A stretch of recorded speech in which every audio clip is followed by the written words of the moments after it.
హల్లెలూయా. దేవుడి నామంలో కూడొచ్చిన మీ అందరికీ కూడా నా వందనాలు. ఈరోజు మన ధ్యాన అంశము సామెతల గ్రంథం 21వ అధ్యాయము 26వ వచనము.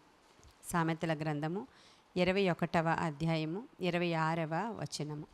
దినమెల్లా ఆశలు పుట్టుచుండును, నీతిమంతుడు వెనుక తీయక ఇచ్చుచుండును అనేటువంటి మాట. మనకి దినమంతా కూడా ఆశలు పుడుతూ ఉంటాయి కదా, అది మామూలే, సహజమే. తినాలనే ఆశ, ఏదో మంచిది తినాలి అనే ఆశ, ఏదో మంచిది తాగాలి అనే ఆశ, ఇవన్నీ మామూలుగా రొటీన్గా మన జీవితంలో జరిగేవి. మామూలుగా కూడా మానవుడిని ఆశాజీవి అంటారు. సహజం, అది అందరికీ ఆశ కలుగుతూ ఉంటుంది. చాలామందికి సహజంగా మనకు ఒక ఇల్లు ఉంటే, చిన్న ఇల్లు ఉంటే ఇంకా పెద్ద ఇల్లు ఉండాలి అనే ఆశ. పెద్ద ఇల్లు ఉందనుకోండి, ఇంకో రెండో ఇల్లు మూడోది కూడా ఫ్లాట్ కొని ఉంచితే మన పిల్లలకి పనికొస్తుంది అనేటువంటి ఆశ. మరి ఎవరైనా మంచి నగలు వేసుకొస్తే మనం కూడా అలాంటివి చేయించుకోవాలనే ఆశ. మంచి బట్టలు వేసుకొస్తే మనం కూడా అలాంటి చీర లేకపోతే అలాంటి బట్టలు కొనుక్కుంటే బాగుండు, వేసుకుంటే బాగుండని కొంతమందికి ఎక్కువ ఆశలు ఉంటూ ఉంటాయి. అలా అన్ని ఆశలు, మానవుడు ఆశాజీవి అంతే. ఒక బండి ఉన్నవాడికి కారు కొనుక్కోవాలనిపిస్తుంది, కారు ఉన్నవాడికి ఇంకా పెద్ద కారు కొనుక్కోవాలనిపిస్తుంది. అది సహజంగా మనుషులకి చాలా ఆశలు ఉంటూ ఉంటాయి. నేను చెప్పినవి కాకుండా జనరల్గా చిన్న చిన్న ఆశలు, పెద్ద పెద్ద ఆశలు ఇంకా చాలా ఉంటాయి ఈ లోకంలో. ఇంకా మనుషులకైతే ఎలా ఉంటుందంటే, ముసలి వాళ్ళు ఉంటారు, వృద్ధులు. ఇంకా వాళ్ళు వయసు అయిపోయింది, 80-90 సంవత్సరాలు వచ్చేసినాయి, పోనీ 80 దాటిపోయి 90 వచ్చేసినాయి, నీకు ఇంకా ఏమైనా ఆశ ఉందా అని అడిగితే వాళ్ళు చెప్తారా లేదా? చెప్తారు ఖచ్చితంగా. పలానాది తినాలని ఉందని కొంతమంది అయితే తిండి మీద అలా చెప్తారు. ఇప్పుడు మన ఎవరు ఇస్సాకు కూడా చెప్పాడు కదా, నాకు వేట మాంసం పట్టుకొని రండి, తినాలని ఉంది అని అడిగాడు. ఆయనకి తిండి మీద ధ్యాస ఉంది కాబట్టి అలా అడిగాడు. ఇంకా కొంతమంది ఎవరెవరికి ఏవో, నాకు అక్కడ మిగిలిపోయింది, ఆ ఊరేళ్ళు చూసి వచ్చేయాలి అంటారు. ఎవరో పుణ్యక్షేత్రాలు అలా హిందువులు వాళ్ళు చెప్తుంటారు, అక్కడికి వెళ్ళి ఒకసారి నేను వచ్చేయాలనుకుంటున్నానంటే తీసుకెళ్ళిపోతారు మోసుకుని వాళ్ళని. అలా వాళ్ళ ఆశలు పడుతూ ఉంటారు. ఇంకా కొంతమంది ఆశలు సిల్లీగా ఉంటాయి అన్నమాట, సెంటిమెంటల్గా ఉంటాయి. ఎలా ఉంటాయంటే, ఆవిడకి 80 ఏళ్ళు వచ్చేసి ఈ వృద్ధురాలు చనిపోవడానికి సిద్ధంగా ఉంది, మరి ఇంకేంటే బాబు నువ్వేమనుకుంటున్నావు అని అడుగుతారు ముసలి వాళ్ళని. అడిగితే మనవడి పెళ్ళిదాకా ఉంటే చాలు అంటది ఆమె. వాడికి ఇంకా పెళ్లి వయసు రాలేదు అంటే, అయినా పర్వాలేదు, మేనగోడల్ని ఇచ్చి చేసేయండి, ఇదిగో నా మనవరాలే కూతురిని తీసుకొచ్చి ఇచ్చి చేసేయండి, నాకు అది చూడాలని ఆశగా ఉందిరా బాబు అని చెప్పినప్పుడు వీళ్ళు కూడా అదేదో పెద్ద ఆశలాగా, అది తీరకపోతే ఈవిడ పరలోకానికి వెళ్ళదు అన్నట్లు వీళ్ళు కూడా ఇష్టం ఉన్నా లేకపోయినా పిల్లలకి పెళ్ళిళ్ళు చేసేస్తూ ఉంటారు. అది పెద్ద ఆశ అనుకుంటారు వాళ్ళు.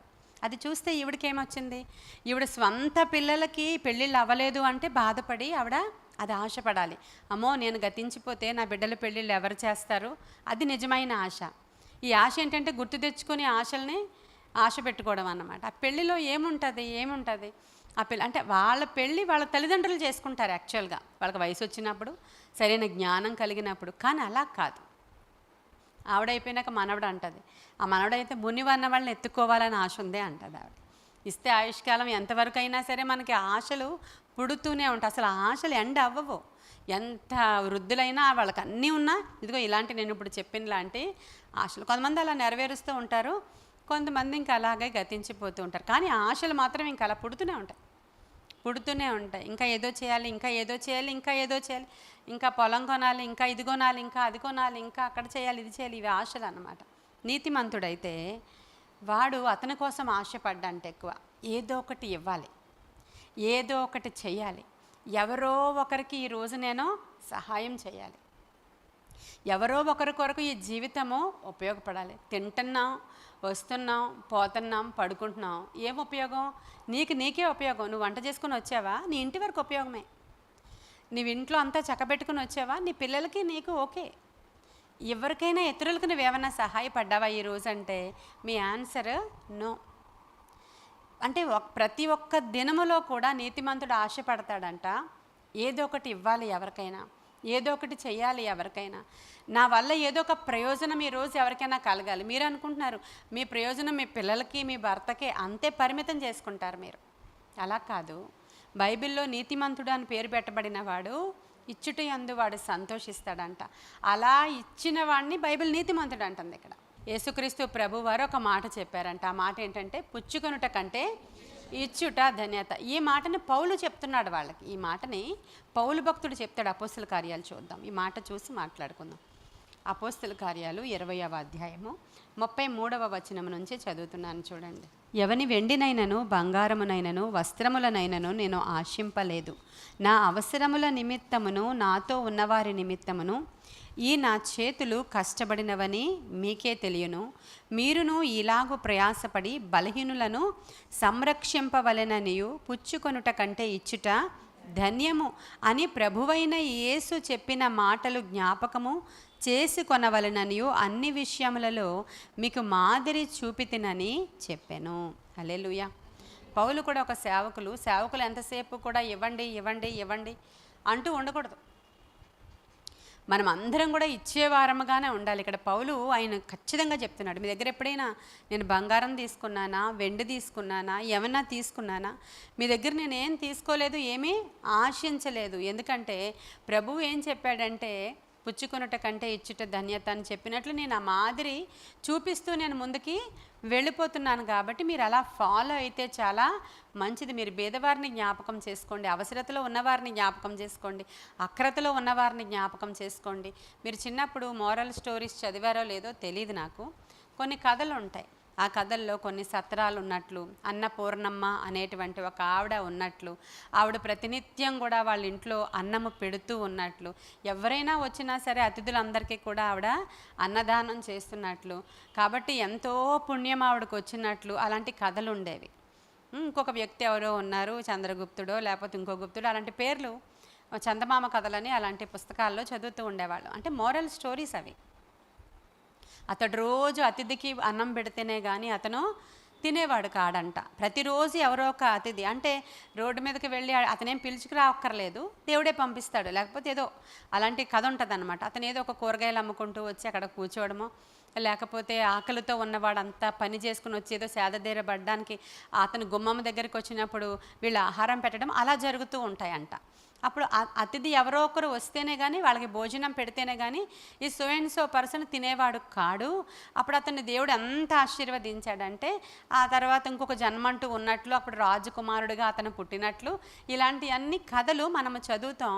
అవన్నీ కూడా అంటే మళ్ళీ జన్మల గురించి నేను మాట్లాడట్లేదు, కానీ మనము మన ఆహారాన్ని నీటి మీద వేసినప్పుడు అది ఖచ్చితంగా కొద్ది దినములు అయిన తర్వాత మనం దాన్ని కోస్తాము అనేటువంటిది బైబిల్ చెప్తున్న సత్యం. ఇది చందమామ కథ కాదు. పౌలు అదే చెప్తున్నాడు, నేను ఎవరి దగ్గర ఏమీ ఆశించకుండా నేను కష్టం చేసి, నేను పని చేసుకొని, నేను సంపాదించుకొని నేను ఎలా నడుస్తున్నాను. ఎందుకంటే యేసయ్య ఒక మాట చెప్పాడు, పుచ్చుకొనుట కంటే ఇచ్చుట ధన్యతని. ఆ మాట చెప్పు నేను ఎలా చేస్తున్నానో నన్ను మీరు కూడా ఫాలో అవ్వండి అని క్లియర్గా ఆయన ఒక సూత్రాన్ని చెప్తూ ఉన్నాడు. మరి మనం కూడా ఈ రోజు నుంచి అంటే మనలో కొంతమందికి కొన్ని మంచి లక్షణాలు ఉంటాయి, ఇవ్వడం ఇస్తూ ఉంటారు, కానీ చాలామందికి తెలీదు ప్రతిదినము కూడా మనం ఏదో ఒక మంచి పనిని చెయ్యాలి అని. అదిగో మరి అమోఘ వాళ్ళ మమ్మీ చెప్తుంటారు, ఎవరైనా హాస్పిటలైజ్ అయ్యి ఉన్నారు అని తెలిస్తే ఆవిడ వెంటనే క్యారియర్ వండుకొని వాళ్ళ దగ్గరికి పట్టుకుని వెళ్ళిపోతారంట. ఆవిడ వెళ్ళి ఇచ్చేసి పర్వాలేదండి అని చెప్పేసి వచ్చేస్తారనమాట ఈవిడ.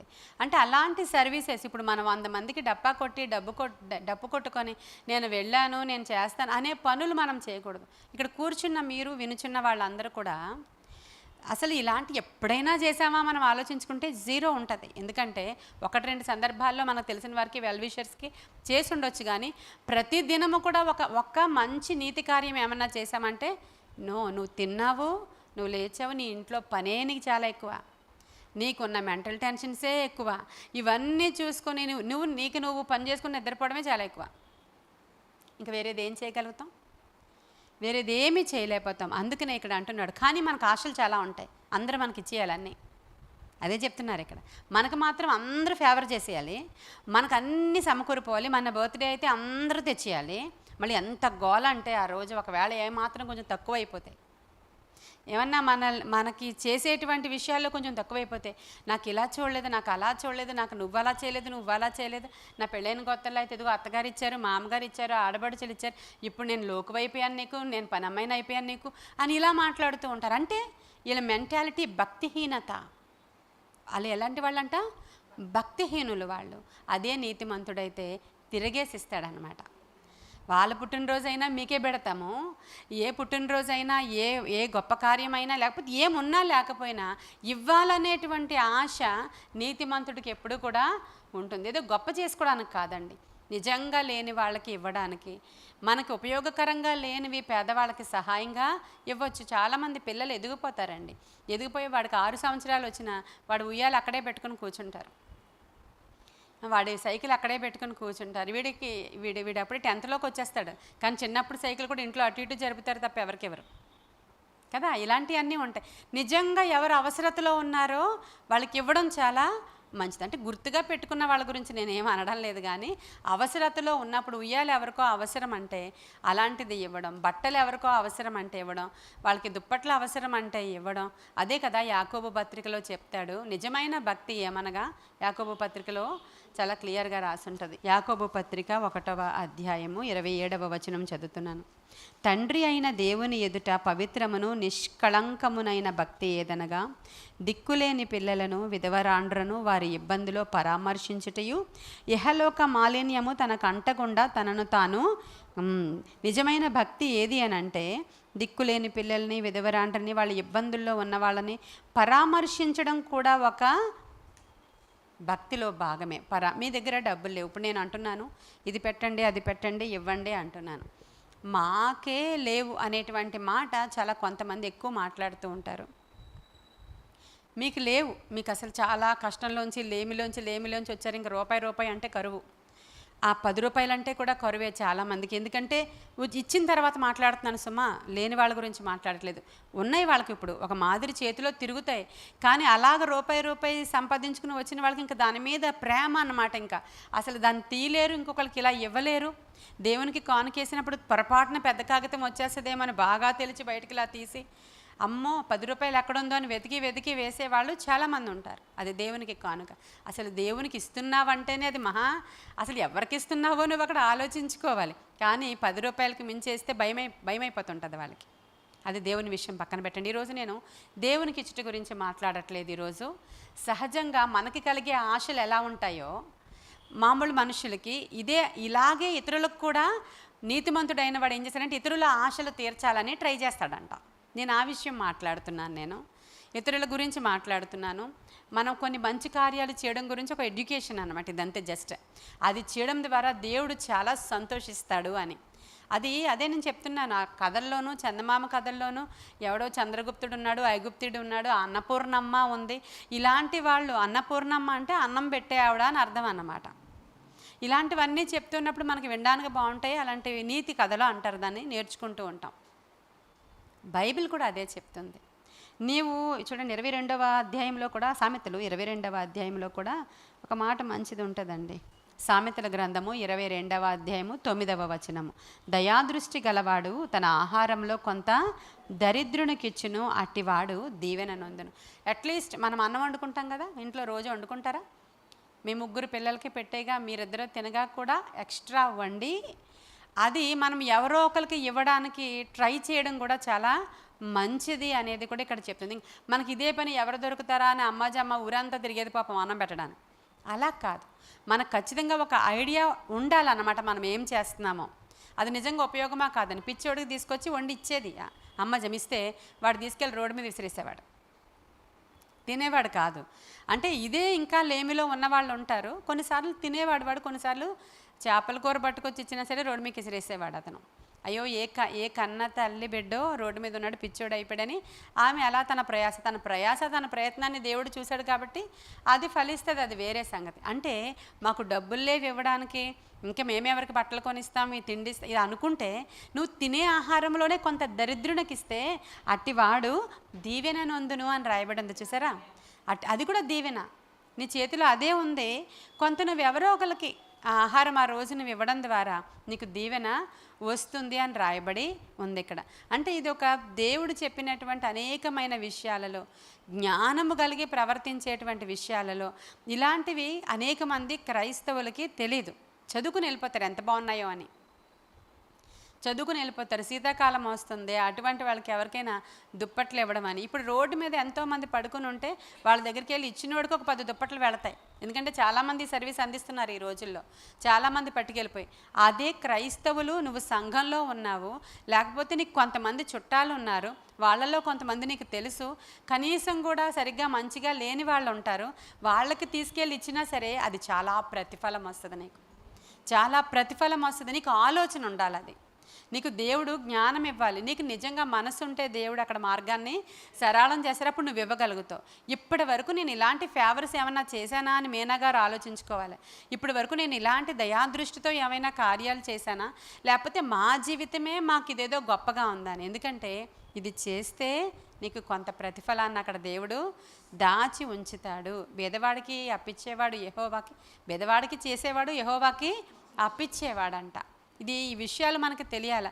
మరి ఎవరో మన ఒక సాక్ష్యం విన్నాను. వాళ్ళ మదర్ అంట సేవకులు వస్తే చికెన్ కర్రీ వండి వంకాయలు దాంట్లో వేసేసేదంట ఎక్కువ. అంటే వంకాయలు కలిపితే ఎక్కువ కర్రీ అవుతుందని పేదరికాన్ని బట్టి ఆ సేవకులకి ముక్కలన్నీ ఏరి వేసి వీళ్ళకి వంకాయ కూర వేసేదంట పిల్లలకి. అప్పుడు ఆయన దెబ్బలాడాడంట. ఆయన దెబ్బలాడి నువ్వు ఎప్పుడు ఇంతే, మాకు చికెన్ కర్రీ అనే పేరే కానీ మాకు ముక్కలే లేదు నువ్వు అని ఆయన దెబ్బలాడితే, నేను మీకోసం ఇది దేవుని దగ్గర దాస్తున్నాను, రేపొద్దున మీ జీవితాలు ఎంతో ఆశీర్వాదకరంగా ఉంటాయి, సేవకులు వచ్చినప్పుడు అలా మీరు అనకూడదు, మనకున్నది వాళ్ళకి పెడుతున్నాం అని చెప్పి ఆవిడ చెప్పిందంట. ఆ తర్వాత ఆయన పెద్ద ఫ్యాక్టరీకి ఓనర్ అయ్యాడంట. అలాంటి సాక్ష్యం విన్నాను నేను. అంటే తల్లిదండ్రులు ఇలా చేసింది బిడ్డలకి ఎలా వచ్చిందో, తల్లిదండ్రులు చేతులు ముడుచుకుంటే బిడ్డలు దరిద్రులుగానే ఉంటారు, అక్కడ తర్వాత దరిద్రతగానే వస్తుంది. అలా మనం ఎవరికి ఏమి చెయ్యాలో, ఒకటి బట్టల విషయం అనండి, ఆహారం విషయం అనండి, అలా ఏమీ కాదు. వారికి కొంచెం ఇందాక యాకోబు పత్రికలో నేను ఒక మాట నాకు తాకింది, అది ఇందాక మీకు చదివి వినిపించాను. అదేంటో, మన సహాయము కేవలము మనం ఇచ్చే దాంట్లో పరామర్శ. ఇంకొక విషయం ఏంటంటే పరామర్శ కూడా చాలా చాలా మంచిది. వాళ్ళు చాలా ఆయాసకరమైనటువంటి సిట్యుయేషన్స్లో ఉంటారు, కొంతమంది చాలా బాధాకరమైన సిట్యుయేషన్స్లో ఉంటారు, కొంతమంది చాలా అంటే దిక్కుతోచని స్థితిలో ఉంటారు, వాళ్ళు అప్పుల్లో ఉంటారు. నువ్వు ఇవ్వక్కర్లేదు, ఏం తీర్చి అక్కర్లేదు, నువ్వు కొంత వెళ్ళి ధైర్యం చెప్పి నాకు ఇలాంటి సందర్భం వచ్చినప్పుడు దేవుడు ఇలా కార్యం చేశాడని ఒక ఆదరణ మాట, పరామర్శ. నా మట్టుకు నేనే, ఎవరితోనూ సంబంధం లేదు, నాకెందుకు వచ్చింది, నేను నా పిల్లలు బాగుంటే చాలు అనుకునే జీవితాలు దుర్భరం. అవి మనం ఆలోచిస్తాము. ఎవరినైనా పరామర్శ చేయడం, ఒక ఫోన్ చేసి వాళ్ళని పరామర్శించడం, అయ్యో ఇలాగ బాగోలేదా మీకు అనే ఒక ఆదరణకరమైన మాట మాట్లాడడం. బంధువులే మీరు చూసుకోండి, పోనీ నేను చెప్తున్నా, మీ బంధువుల్లోనే ఉంటారు, వాళ్ళని పట్టించుకొని వీళ్ళకి భలే అయ్యిందిలే, వాళ్ళకి భలే అయింది, నన్ను అన్నారు కదా అందుకే బాగా జరిగింది. ఎవరి బంధువులు ఇలా ఉన్నారో వాళ్ళని చూసుకుంటే చాలు, అందరూ బాగుంటారు నాకు తెలిసి. అంతే కదా, మనం మంచిగా ఉన్నప్పుడు మనం అలాంటి వాళ్ళని గమనించి వాళ్ళు మనల్ని తిట్టుకుంటారు, మనల్ని ఏదో అనుకుంటారు, అసలు మనకి ఏదో చెడు జరగాలని కోరుకుంటారు వాళ్ళు. అయినప్పటికీ కూడా మనం ఇలాంటివి మనం చేసినప్పుడు మనం నిజంగా 100% ప్రతిఫలాన్ని పొందుకుంటాం. నీతిమంతుడు ఇలాంటిది ఏదో ఒకటి చేసి ఇవ్వాలి అని కోరుకుంటాడంట. ఇప్పటి వరకు మీకు ఈ విషయాలు తెలియకపోతే, ఇలాంటి విషయం తెలియకపోతే ఉదయమే ప్రార్థన చేయాలి. రాత్రి పడుకునేటప్పుడు కూడా మీరు ప్రార్థన చేయడం మరి ఆరంభించండి. ఏమనంటే, ప్రభువా ఈరోజు నన్ను ఏదో ఒక రకంగా వాడుకో, నా అవసరత ఎవరికుందో నాకు తెలీదు, ఒకవేళ ఆ అవసరత ఉన్న వారి పక్షముగా నేను ఉపయోగపడడానికి, నాకు వచ్చిన అవకాశాన్ని నేను వినియోగించుకోవడానికి నాకు సహాయం చేసి ఆ మంచి మనస్సు నాకు ఇవ్వండి అయ్యా అనేటువంటి ప్రార్థన ఉదయం చేసుకోండి. మీరు రాత్రి పడుకునేటప్పుడు, ప్రభువా ఈరోజు నేను ఎవరికైనా ఉపయోగపడ్డానో లేదో నాకు గుర్తులేదు, ఒకవేళ నా వరకు వచ్చింది నేను చేయలేకపోతే నన్ను క్షమించి మరొక అవకాశం నాకు ఇవ్వండి. హల్లెలూయా. ఇది బాగుంది కదా. ఇలా అయితే మనం తప్పిపోకుండా ఉంటాం. మనసు కూడా రావాలి మనకి ఇవ్వడానికి. కొంతమందికి ఇంకెంతసేపు తీసుకోవడమే తెలుసండి. నాకు ఇలాంటి వాళ్ళు నాకు తెలుసు. గవర్నమెంట్ వాళ్ళు అన్నీ వాళ్ళకి ఇచ్చేయాలి, గవర్నమెంటు వాళ్ళకి ఇచ్చేయాలి, పక్కింటి వాళ్ళు వాళ్ళకి ఇచ్చేయాలి, ఎదిరింటి వాళ్ళు ఇచ్చేయాలి. ఎవరితోనైనా ఫ్రెండ్షిప్ చేశారనుకోండి, ఆ ఫ్రెండ్స్ కూడా వీళ్ళకి అన్నీ తెచ్చి ఇచ్చేయాలి, అందరూ ఇచ్చేయాలి. అత్తగారు ఆవిడకే ఇచ్చేయాలి, మామగారు వాళ్ళకే ఇచ్చేయాలి, మీ మమ్మీ వాళ్ళు కూడా నీకే ఇచ్చేయాలి. ఆవిడ ముసలి అయిపోయినా కూడా ఇంకా అమ్మ దగ్గర నుంచి తీసుకోవడమే. ఏమిచ్చావు ఏమిచ్చావు ఏమిచ్చావు ఏమిచ్చావు అనేటువంటి జాతి, అది భక్తిహీనులండి. వాళ్ళు భక్తిహీనులు. నువ్వు నీ తల్లిదండ్రులకి ఏమిచ్చావు? వాళ్ళు వృద్ధాప్యంలో ఉన్నప్పుడు ఎంత పెట్టావు? ఎన్ని చీరలు కొన్నావు? నువ్వు ఎంత చేసావు? నువ్వేం చేసావు అసలు యాక్చువల్గా? ఎంతసేపు నాకేమిచ్చావు, పక్కింటోళ్ళు నీకే ఇచ్చేయాలి, ఎదిరింటోళ్ళు కూడా నీకే ఇచ్చేయాలి, గవర్నమెంట్ వాళ్ళు నీకే ఇచ్చేయాలి, చర్చిలో పాస్టర్ గారు కూడా నీకే ఇచ్చేయాలి, అందరూ నీకే ఇచ్చేయాలి. ఏం దొరుకుతుందా అని తిరుగుతూ ఉంటారండి వాళ్ళు. చాలామంది ఉంటారు వీళ్ళు, 40% ఉంటారు వీళ్ళు. వాళ్ళకి ఇంకెంతసేపు ఎవరి దగ్గర నుంచి ఏం దొరుకుతుందా అని తీసుకునే బ్యాచ్ అది ఇంకా వాళ్ళని ఏమంటారో ఒకసారి నేను చెప్పడానికి వీల్లేదు. అది నీకు కలిగిన దానిలో ఇచ్చుట ధన్యత అని బైబిల్ సెలవిస్తుంది. హల్లెలూయా. ఈ యొక్క చిన్న చిన్న సూత్రాలు మనము సామెతల గ్రంథం నుంచి అంటే ఎడ్యుకేట్ చేయబడుతున్నాము. నేను చాలా చిన్న విషయాలే చెప్తున్నాను మీకు, కానీ ఇవి చాలా పెద్ద విషయాలు. చిన్న విషయాలే చెప్తున్నా. ఇది మనలో చాలామందికి తెలియక ఇప్పటి వరకు మన మటుకు మనం నీతిమంతులుగా ఉంటే చాలు, ఇంకెవరికైనా క్రిస్మస్ వచ్చిందంటే ఒక చీర పెడదాం, క్రిస్మస్ వస్తే ఒక బిర్యానీ ప్యాకెట్ కొని ఒకటి చాలా జాగ్రత్తగా ఎవరికైనా ఇచ్చేసి వద్దాం అని అనుకుంటూ ఉంటారు చాలామంది. అది చాలా గొప్ప. క్రిస్మస్ అంటే ఏంటి? అందుకనే ఫారిన్ కంట్రీస్లో ఇక్కడ కూడా ఎక్కువ క్రిస్మస్ అంటే గిఫ్ట్స్, అంతేనా? క్రీస్తు పుట్టాడు అని ఏం చేస్తాం మనం? గిఫ్ట్లు అంటే గిఫ్ట్స్ ఇవ్వడం గురించి నేర్పించడం అన్నమాట. అది పోయి ఆ ప్యాకింగ్లు గీకింగ్లు ఇవన్నీ అదేదో మనం గొప్ప అయిపోతూ ఉంటాం. అసలు క్రిస్మస్కి మనం చేసే హడావిడి ఏంటంటే, ఒకరోజే మన క్రిస్మస్ కాదు కదా జీవితంలో, ప్రతిరోజు ఒకటి ఇచ్చి చూడండి, మీకు ఎంత ఆనందంగా ఉంటుందో. మీ పిల్లలకి ఏమైనా ఒక బొమ్మ కొని తీసుకొస్తే వాళ్ళు ఎంత ఆనందిస్తారో, అదే అస్సలు బొమ్మలు కొనలేని ఇంట్లో ఆ బిడ్డకు ఒక కొని ఇచ్చి చూడండి మీరు, వాడు నీ బిడ్డ కంటే ఎక్కువ ఆనందిస్తాడు కదా. ఆ థాట్ రాదు ఎవరికి, ఆ థాట్ ఎవ్వరికి రాదు. వాళ్ళని ఆనందింప చేయాలి, ఒక మంచి వస్త్రం ఇవ్వాలి, వాళ్ళని ఆనందింప చేయాలి, మంచి బొమ్మ కొనియాలి, ఆనందింప చేయాలి, ఆ బిడ్డలకి ఏదో ఒకటి చేయాలి అనేటువంటి థాట్ మనకి అసలు రాదు. అందుకనే ఈరోజు ఇది చిన్న సూత్రాన్ని నేర్చుకోండి. ఏదో ఒకటి చేసామా లేదా, మేము ఒక వెలగల మాట, ఎవరో ఇద్దరు మాట్లాడుకోవట్లేదు, కొట్టుకున్నారు, తన్నుకుంటున్నారు, వెళ్ళి వాళ్ళ మధ్యలో కాంప్రమైజ్ చేయడం, ఒక సమాధానపరచడం కూడా ఒక మంచిదే. దేవుని నుంచి ఒక్క మాట నీవు ప్రార్థనాపూర్వకంగా చెప్పడం కూడా మంచిదే. నీ వెళ్ళి జస్ట్ నీ యొక్క ప్రెజెన్స్ కూడా మంచిదే, నీ ఒక మంచి మాటలు మాట్లాడేదానివైతే.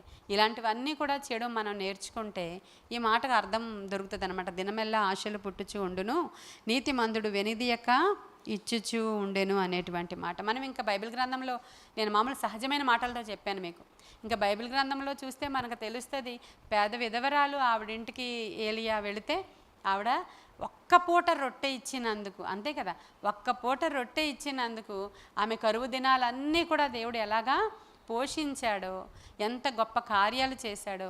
ఒక్క సేవకుడికి ఆవిడ ఇంట్లో గది కట్టించి ఆహారం పెట్టినందుకు అసలు అవ్వని కార్యం, కొదువ బిడ్డ పుట్టాడు.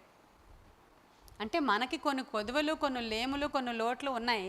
వాటికి ఎక్కడో ఒక లింక్ ఉంటుందేమో, అది కొంచెం చూసుకొని జాగ్రత్తగా ఇది చేసుకుంటే మన జీవితాలు అక్కడ సెటరేట్ అయిపోతాయండి, మన అప్పులు తీర్చబడిపోతాయండి.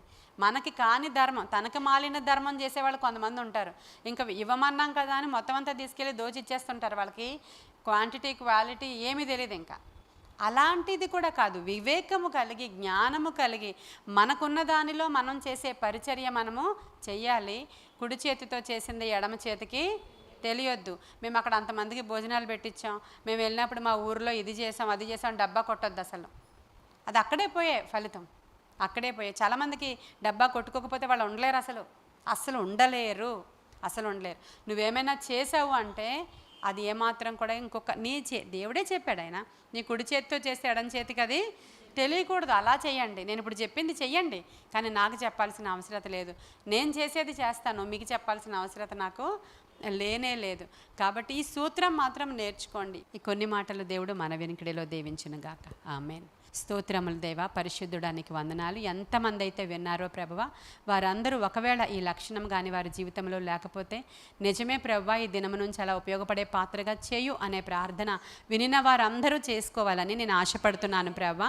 అలాంటి కృప వినిన వారందరికీ దయచేయమని అయ్యా. ప్రతి ఒక్కరూ వారి జీవితంలో వారు ఏమి కలిగి ఉన్నారో దానిలో ఇంకొకరికి ఉపయోగపడేలాగున సహాయం చేయండి. మాట ద్వారానో, చేత ద్వారానో, క్రియ ద్వారానో, నడిపింపు ద్వారానో, ఇచ్చుట ద్వారానో దేవా ఉపయోగపడడానికి అవసరమైన కృప విను వారందరికీ దయచేయమని, నీ ఆత్మ కార్యాలు జరిగించి మీరు మహిమ పొందుకోమని యేసయ్య శ్రేష్ఠ నామంలో అడుగుచున్నాము తండ్రి.